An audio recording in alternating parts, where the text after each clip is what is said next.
Sige. So sir, thank you ka sa imong kuano. Ako hinaot ta. Oo. Sa pamani. Sama sa inyo ni Ma'am Doris.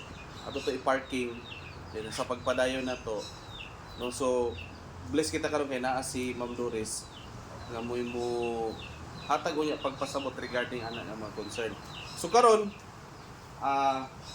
tagai ko og oras nga ipaila-ila nako sa inyo ang niya kung asa mi gikan, asa mi nagtrabaho, no.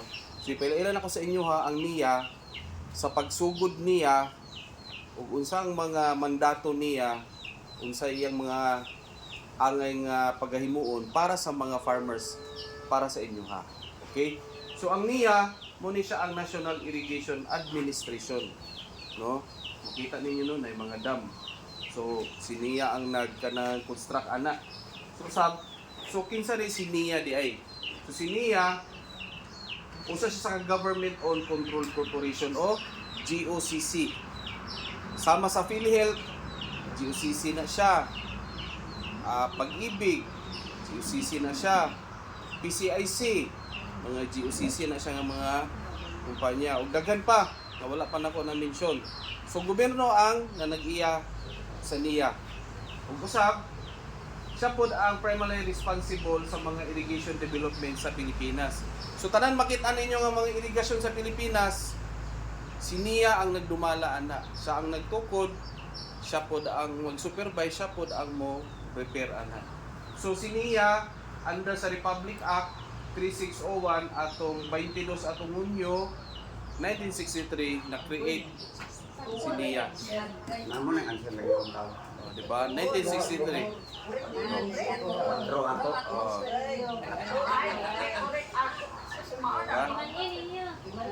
Kinsay na taon na ning 1963? Pa. 1963, nataon na na sir. 1956 ka. Sumuni siya ang 28. May gawa sa exam, no? Ayan. Sige. So, mandato ni NIA under sa RA 3601. June 22, 1963, si NIA, siya mo investigate, magtuon, i-improve, i-construct, o i-administer niya tanan nga irrigation system sa Pilipinas. So naay duha ka classified nga kuan sini nga gihandle nga mga irigasyon. Naa ang NIS, naapod ang mga CIS na to. So under Presidential Decree gapon 552 September 11, 1974, i-supervise gihapon niya ang mga CIS na to. So kung makita ninyo no, before construction, during construction, and after sa construction. So muna ang trabaho ni NIA ay yahang mandato niya, no? So wala siya lain kuanon kundi bahin lagi sa mga irigasyon. Okay. So unsa ni vision ni NIA para sa mga farmer? So karon na ay vision ni NIA sa 2030. Giyon rin NIA is an advanced and innovative irrigation agency enabling highly competitive and sustainable Philippine farming communities. So kung madunggan ninyo no, isa sa mga innovative gihimo ni NIA karon ang kanang mga solar pump. No, isa na sa mga kanang innovative niya. Kay para katong mga area nga, di ba? Kabalo naman ta karon nga ang tubig nagnaog yun. So katong sa mga layo na kaayo sa mga irigasyon, isa rin sa mga kanang innovative nga gihimo ni NIA nga pag naay source ng tubig, butong butangan siya og solar pump. Kung usa pa, si NIA pod karon wala lang nag-focus sa humay. Focus po siya karon sa livestock, kaning fishery, mag-isda, o daghan pang uban nga related sa farming. No, so muna ang focus niya by 2030. So pila na ka akong edad ana by 2030. So na siguro 40 ko karon plus 30, 70 na. So pareho na kong edad ni sir. Magpa-inject na po ko ana siguro pohon sa mata. Diba? So mission po niya, an efficient and well-managed government corporation developing and managing modern, resilient and multi-purpose irrigation system to improve agricultural productivity and increase farmers' income. So, ang tumong tinguha gid niya nganong nagtukod siya og mga irigasyon, mga innovation is para i-improve ang agricultural activity nato o i-increase ang farmers' income. Diba? Kung okay atong patubig, okay gid ang ato ang harvest. Dili. Unsay dili, sir? Ang tubig, dili. Dili may ngapin. Nga naman. Kaya wala suporta sa gobyerno sa atong insecticide, sa atong abono. Kuhan ganing mga abono, no? So, Mas mahal ang imong pagpatubo kaysa imong kuwan, abono. okay. Para kalayo sa kalayo. So kada farmer, dagan man tang dagan ta agkaagian nga mga pagsulay, no? Nay mga insekto. So dagan ta agkaagian pero kung manikamo ta, ma-achieve na to ang atong mga goal sa pang-uba. Okay. So karon ato ta brief history sa niya, background niya. Paunsa siya na-create ug paunsa siya may abot karon nga panahon. So atong 1963 June 22 gi-create ang NIA. So dati ang NIA usara siya ka division sa Bureau of Public Works. Usara na siya ka division didto nga iyang trabaho is bahin sa irigasyon. Pero atong 1963 June 22 gi-create ang National Irrigation Administration.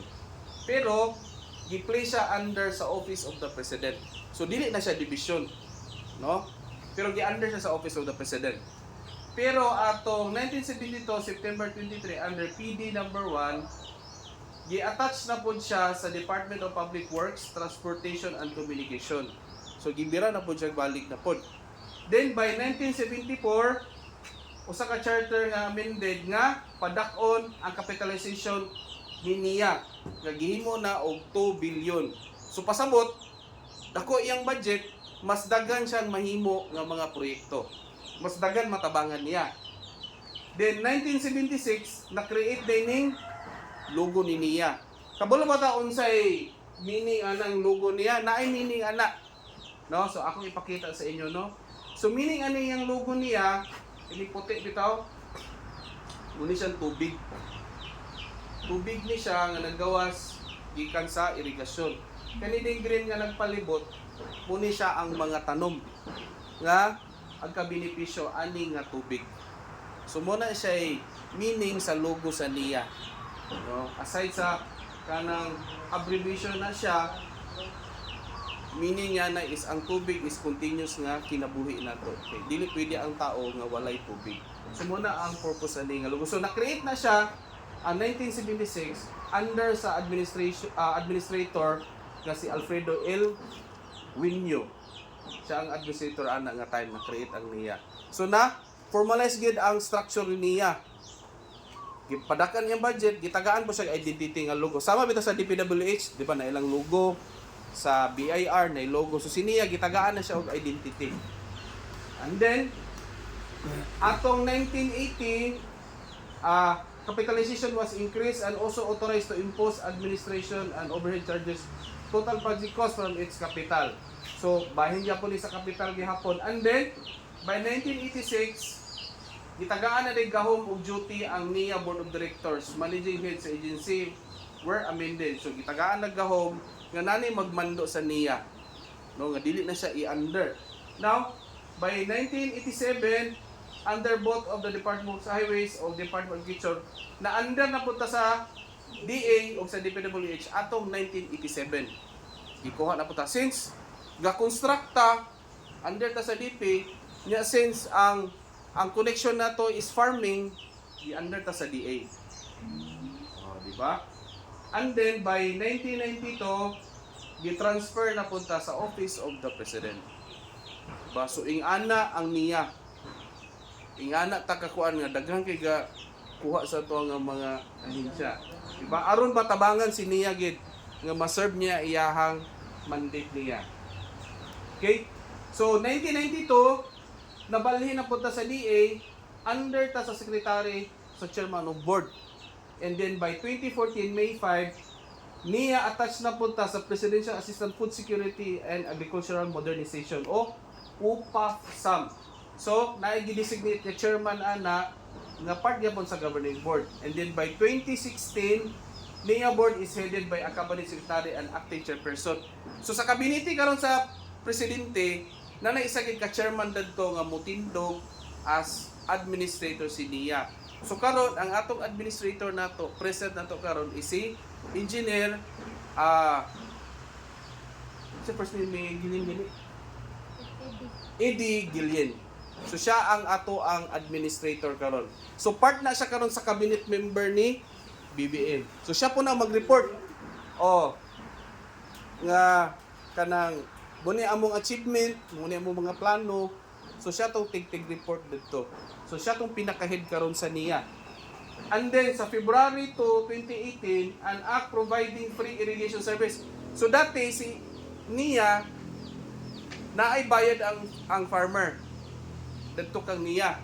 Pero by the time ni Duterte atong 2018 naghimo din og balaod Republic Act nga ang irrigation is free na siya 8 hectare below.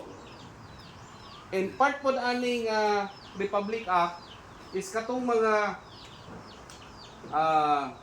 penalties sa mga farmer nga wala na bayad, appeal po do siya mawala. Basta mo pasok atong qualification nga 8 hectare down below.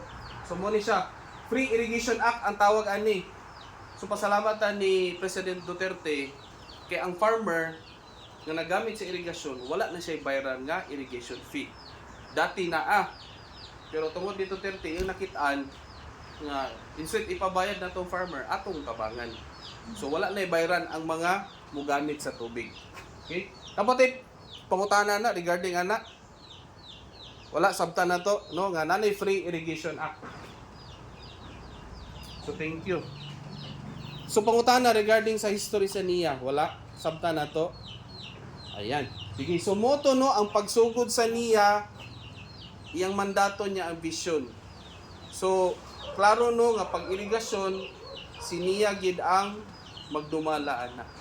No, so nagya po'y proseso nga naay part sa mga irigasyon nga gihatag niya ang pagdumala sa asosasyon, no? So naay mga other training na pod nga i-discuss na siya unsa nga mga irrigation part system ang gihatag ang pagdumala sa mga asosasyon nato. Okay? So since wala tay pangutana, magpadayon ta. So karon hatag na ko ang time kang Ate Doris para sa iyahang organization IA, no? So isa ni Ma'am Doris bahin sa irrigation. Okay? Na. Sa man kani?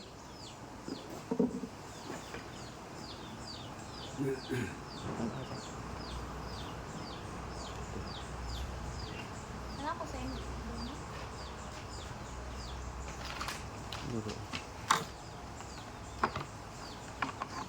Pareha. Pareha. Sige, okay.